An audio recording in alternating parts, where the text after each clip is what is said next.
At first glance, 69-year-old great-grandmother Faye Copeland seems a most unlikely criminal.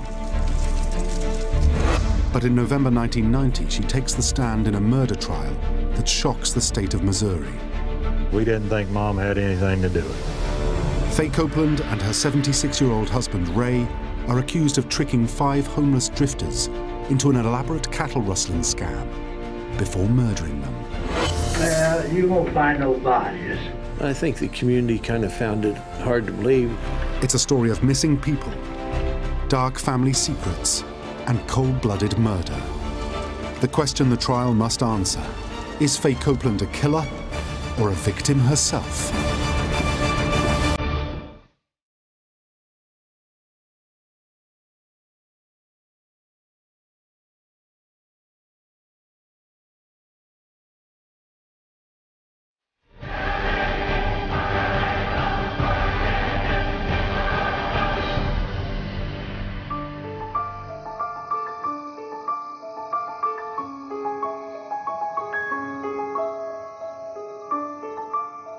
Livingston County, in northwest Missouri. This quiet community is scattered over miles of cattle pastures and farmland. The only city, Chillicothe, has a population of just 9,500. It's a small enough community that we all know our neighbors, and we all watch after each other, watch after our property and things like that. And I'm sure most people never lock their doors.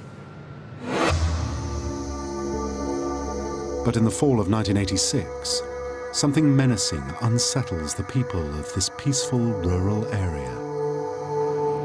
A deputy from a neighboring county visits Livingston County Deputy Gary Calvert. He's looking for a cattle thief. He was working on a fraudulent check investigation where a Dennis Murphy had written a check for the purchase of some cows, and his information was those cows were taken from the sale barn in a trailer owned by Ray Copeland. Now in his 70s, local resident Ray Copeland has raised 5 children with his wife Faye. He considered himself a handyman. He painted barns, buildings. He mowed, sprayed for people. If he wanted to work for you or something, he was fairly friendly, but if he didn't and you was around him much, he was kind of a growly old man. Faye was a typical farm wife. She worked in town in Chillicothe. Gary Calvert and the visiting deputy sheriff drive out to Ray Copeland's farm. They hope he might be able to help them find Dennis Murphy, the drifter accused of writing the bad check. Mr. Copeland's response was that yes, he had helped him haul some cattle. He needed some place to store these cattle for a few days. And then this Dennis Murphy guy took the cows and left, and he didn't know where he was at or any more information about him. Gary Calvert thinks nothing more of it, until a deputy from a nearby county comes looking for another drifter named Wayne Warner. He had also bought cattle with a bad check, and again, they'd been hauled away by Ray Copeland. I suggested those deputies get the statements from Mr. Warner, Mr. Murphy. You know, if they include that Ray Copeland was involved somehow, let me know and we'll help you with the investigation. The problem is, the sheriffs can't find Murphy or Warner. Since they're known drifters, it's assumed they've simply moved on. The investigation into the cattle scam goes cold. Then, 3 years later, in August 1989, a call is made to the Nebraska Highway Patrol hotline. The caller claims a farmer from Livingston County, Missouri, forced him to buy cattle with bad checks. But then he makes an extraordinary allegation, that he'd seen human remains on the farmer's land, and he was terrified. The caller is yet another homeless drifter, Jack McCormick, and the farmer he is talking about is Ray Copeland.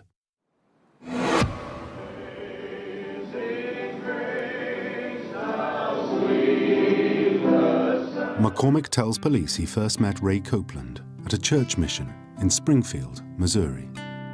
Ray had told him that he would pay him $50 a day if he would assist him in buying cattle. Copeland also promised him full board and lodging. To the homeless McCormick, it sounded like a way out of his desperate straits, so he accepted. First, Copeland took McCormick to the bank and advanced him $200 to open a checking account. Then they went to the livestock market. Copeland told McCormick to bid on the cattle because he was too deaf to hear the auctioneer. McCormick had to pay for the cattle with starter checks from his new bank account. They made their first purchase for $2,000 and hauled away the cattle. But McCormick was worried. He knew there was only $200 in his account and that the check would bounce, leaving him to take the rap. He tells investigators that once back at the Copeland farm, he felt increasingly uneasy, and that the farmer's wife, Fay, watched him like a hawk. A few days later, McCormick says he saw what appeared to be human bones near a barn, and if that wasn't enough to scare him, then came an incident that made him fear for his life.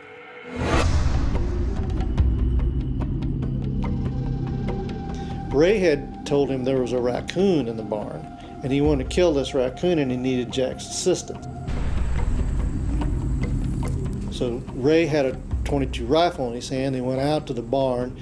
Ray gave him a stick and said, "Poke this stick in behind this stack of hay here, try to get that raccoon to come out, and I'll shoot him." You sure he's in here? He's in there. I saw him go in there. McCormick sensed something was very wrong. He turned to see Ray Copeland's gun, pointing straight at him. Later, Jack McCormick vividly recounted that day in the barn. I never did take my eyes off of him. I'm looking back up at him all the time. I didn't want to run off because I was afraid he would shoot me then, you know, at that point. Petrified, McCormick persuaded Copeland to take him to a nearby town. And there, he made his escape. After hearing Jack McCormick's horrifying story, Gary Calvert revisits the cases of missing drifters Dennis Murphy and Wayne Warner. He checks to see if there's any sign of their activities by examining their bank accounts, driver's licenses, and social security records. But the men seem to have vanished without a trace. With an emerging pattern of bad checks, 2 missing drifters, and Jack McCormick's statement suggesting foul play, sheriffs obtain a search warrant for the Copeland farm. On October the 9th, 1989, Fay and Ray Copeland are arrested. Initially, the charges are conspiracy to commit theft, in reference to Murphy and Warner's fraudulent checks. Just before the arrests, Ray and Fay's son, Al Copeland, and his wife sense something strange is going on. The day before they were arrested, they were over at our house, Mom and Dad both. And Mom wanted to say something. Never was able to say anything. And the only thing we heard was Dad telling her to shut up and let's go. I knew something was going on. Deputy Gary Calvert interviews Ray Copeland about the 2 missing drifters, but he denies any knowledge of their whereabouts. So you didn't have anything to do with their disappearance? I have. Fay Copeland makes the same claim. Fay never really said anything. The only thing she said was basically, don't believe what you hear for right now. In the meantime, sheriffs search the Copeland's house. They find bank and livestock records and several firearms, but they also find men's clothing, some with name tags that they suspect belonged to transient farmhands. Most of their clothes and stuff, that's all their possessions they have, and they just don't leave them around. If they move on, they take their belongings with them. Most disturbing of all, sheriffs find a handwritten list of names on a small scrap of notepaper. Next to several names is the word back. Investigators discover these men had been approached by Copeland, but had not gone through with buying cattle. They are found alive and well, Other names are marked with an X, and all those men are missing.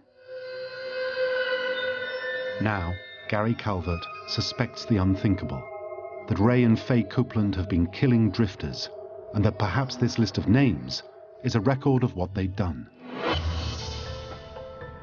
The search for bodies on the Copeland's 40-acre farm begins. In order to make the case that we needed, we would have to have the bodies. Sheriffs also dig into Ray Copeland's past. They learn that he has a long criminal record throughout the Midwest, and his favorite scam was writing bad checks. He had done exactly the same thing many, many years ago in a county over in eastern Missouri. And in that case, they found the individual who had written the bad check. He testified against Ray, and Ray was sent to the penitentiary. Police theorize that prison must have had a profound effect on Ray, and that at some point he decided he would never go back to jail again. That meant he must be very careful not to leave any more witnesses behind. The search for bodies intensifies. We spent several days executing that warrant on the Ray Copeland farm. That drew a lot of attention, as you can imagine. Under a constant media spotlight, sheriffs spend a week scouring the Copeland property, but they find nothing. Roy Cormick told us that there were bones out there, and we didn't find any. Back at the police station, Gary Calvert pushes Ray Copeland harder about the missing men. Well, you won't find no bodies. Is that right? But the worst thing about all this, Mr. Copeland, is I think a few of these people have died as a result. Well, if they have, I didn't have anything to do with it. Then the investigation suffers a devastating blow. Jack McCormick admits he lied about seeing human remains. I told them that falsely to get them to investigate, because I was so sure of what had taken place out here. Still, despite the setback, the evidence of bad checks, missing drifters, and the list of names is enough to justify continuing the search. And finally, all the media attention stirs up some credible leads. We get phone calls from people who would say, well, you know, Ray worked for such and such, he remodeled his barn or he fixed his fence. I was assigning deputies to follow up on each one of these phone calls. One caller says he knows of a barn Ray Copeland worked on that at one point smelt of dead animals. Deputy Paul Stegmeyer is immediately sent to search the barn. Well, all we was using, actually, it was just a steel rod. It goes in the ground fairly hard. If you find a place that's been disturbed and stuff, it goes in a lot easier. Doesn't matter how long ago it was disturbed and covered back up, it's still different from the rest of the ground. In an area that looks like it's been disturbed, the deputies begin to dig. It's not long before they make a grisly discovery. A body, wrapped in plastic, buried in a shallow grave, and still wearing his tennis shoes. And right beside it are two more bodies. Through dental records, they're identified as James Harvey, John Freeman, and Paul Cowart. They were all drifters and all marked with an X on the Copeland's list of names. Each of the three men had been killed by a gunshot to the back of the head. We recovered spent bullets from each of the skulls, and all three of them matched with one of the rifles that we took out of Ray's home. On October the 17th, 1989, Ray and Faye Copeland are charged with 3 counts of first-degree murder. Prosecutors announce they'll be pursuing the death penalty. Meanwhile, the search for bodies continues until sheriffs get a tip from the most unlikely source. Ray finds out that we found 3 of these bodies. Ray said, well, I understand you found some bodies and I want to help you guys out. Ray Copeland tells sheriffs he overheard 3 men in a restaurant talking about how they killed a man and dumped his body down a well on a nearby farm. Say there is a guy in there? Yes, sir. Who's in there? I don't know that. And he's got a concrete block chain around him. Deputies are quickly dispatched to the well. So we took a rope with a grappling hook on the end of it, dropped it down in there and pulled it up a time or two, seeing if we could find anything. And one time when we pulled it up, it had a cowboy boot on it. And the cowboy boot still had what was left of the person's foot in it. So that's when we took the track hoe and the backhoe and dug down the side of it. When the body is recovered, it's identified as one of the missing men who'd prompted the whole investigation, drifter Dennis Murphy. Next, investigators search a barn just 100 feet from the well. This whole barn was completely full of big round bales like you see back in here, so we had to come in here and clear out this whole center aisle. We got down to where the hay's coming out of that one, all the way across that stall right in there, is where we found the fifth body. The body is that of Wayne Warner. Just like the other men, Warner and Murphy had been shot in the back of the head with Ray Copeland's gun. Ray and Faye Copeland are now charged with all 5 murders. Prosecutors build their case around the theory Ray pulled the trigger and Faye helped organize and cover up his crimes. They decide early on to split the trials. 69-year-old Faye Copeland will be tried first. In the months leading up to her trial, her defense prepares to argue that not only did Faye know nothing of her husband's scams or the alleged murders, she's also a victim of Ray Copeland's brutality. To assess her state of mind, they send her to psychologist Marilyn Hutchinson.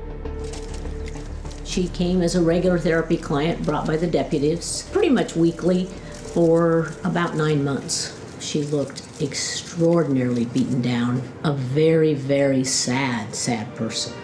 Faye Copeland would say nothing against her husband. But after several sessions and after talking to Faye's children, Marilyn Hutchinson begins to form a picture of a family dominated and controlled by Ray Copeland. He was the complete dictator. Why separate? And anyone who crossed him, or for any reason that he was offended or upset, he would physically lash out at whoever was closest or whoever was on his mind. By the way, I'm sorry, I'm sorry, I'm getting... They'd met when Ray Copeland was 26 and Faye 19. By then, he'd already served time for forging checks. The two were married after just a few months, but Marilyn Hutchinson learns that Ray soon showed his true colors. Right after they were married, he refused to pay her father for some work that her father had done for him. He stole food from her parents, and he tried to rape her sister. Despite it all, Faye stuck by her husband. She always put him first. I mean, that was the nature of her life.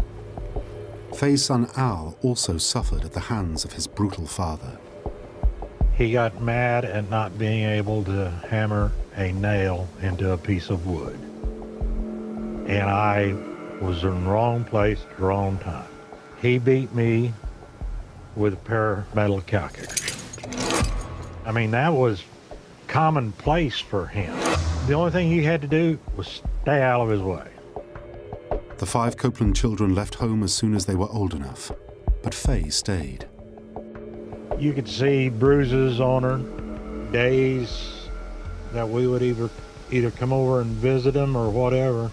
You could see a black eye or where he had hit her on her face or something. Not long before the trial, prosecutors offer Faye Copeland a deal. If she talks, they'll take the death penalty off the table, and she could spend just a few years in jail. But again, she denies knowing anything. We visited her quite a bit, and she would still not say anything to anyone else. Mom was afraid to death of Ray, and there wasn't nothing we boys could do anything about it. Based on Faye's therapy sessions with Marilyn Hutchinson, The defense will argue that Faye Copeland is a victim of battered woman syndrome, and that even now Ray controls her due to years of physical and emotional abuse. She had been taught for decades to not even ask him a question, let alone criticize him. That's part of what's called learned helplessness, and it's the phenomena that when you've been beaten down so much and so long and so hard, that even if the gate door is left open on the concentration camp, people sometimes didn't run because they just had lost the ability to see an opportunity. On the 1st of November 1990, Faye Copeland goes to trial and pleads not guilty. The defense are confident that with Marilyn Hutchinson's expert testimony on battered woman syndrome, they will be able to argue successfully that Faye Copeland is not accountable for the murders because she was totally controlled by her husband. The verdict will hinge on whether the jury believes it. But then, there is a major setback. Because there had been paperwork filed incorrectly, and because the Attorney General objected, I was not allowed to testify. With the defense of battered woman syndrome ruled out, Faye Copeland's attorneys are left with very little to contradict the prosecution's evidence against her. First, prosecutors call Jack McCormick to the stand. He testifies that Faye Copeland handled the books and took care of the transients that stayed at the house. They display the drifter's clothing found hanging in the closet and a quilt Faye had made with some of it. Finally, they presented the scrap of notepaper listing the names of the murdered men, marked with an X. Crucial to the prosecution, handwriting experts established the list was written by Faye Copeland. They say it makes her just as culpable as her husband Ray. She was Ray's bookkeeper. She had to know something was going on. There's no doubt in my mind. Marilyn Hutchinson remains convinced the list does not mean Faye was involved, but she's powerless to say so at the trial. Ray was illiterate and could not write. Ray had told her to write down particular names, and sometimes he told her to put X's by them. True to form, she didn't question why they were X's. Finally, prosecutors show the jury a letter written by Faye to Ray while in jail 4 days after their arrest. Discussing the search on their farm, Faye wrote, "Nothing found, nothing gained, and that things will cool down." The prosecution argued that this is one piece of evidence that should eliminate all doubt about Faye Copeland's guilt. Marilyn Hutchinson, on the other hand, believes it's simply a letter from a loyal wife trying to support her husband. She continues to write to him and support him and encourage him in the same kind of ways that she had been trained to do so. There was nothing in that note or that letter that was surprising to me. The lay jury listened to what sounded like a cover-up note and took it for that. Without Marilyn Hutchinson's expert testimony on battered woman syndrome, the evidence against Faye is overwhelming. And at no point in the trial does Faye Copeland testify that she was abused by her husband. The jury deliberates for 3 hours before returning their verdict. Guilty of murder in the first degree.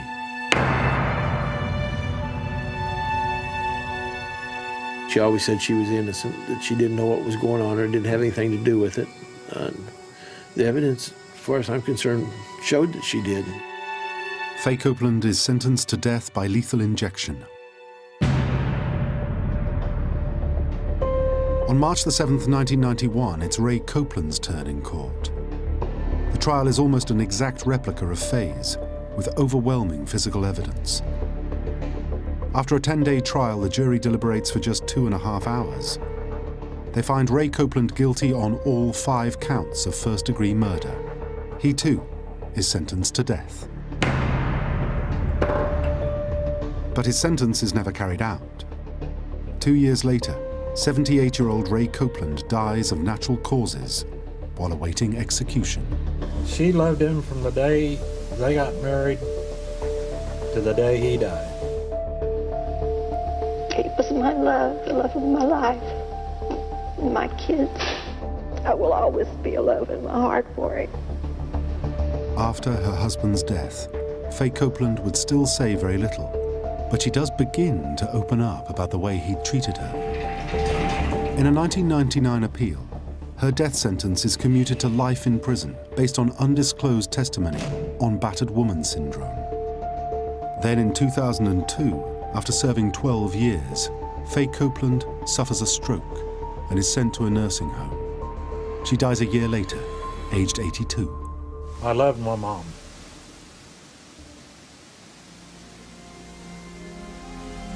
To this day, I still love her. Did Faye Copeland write the men's names on that list because her husband told her to? Or was she keeping track of their horrific crimes?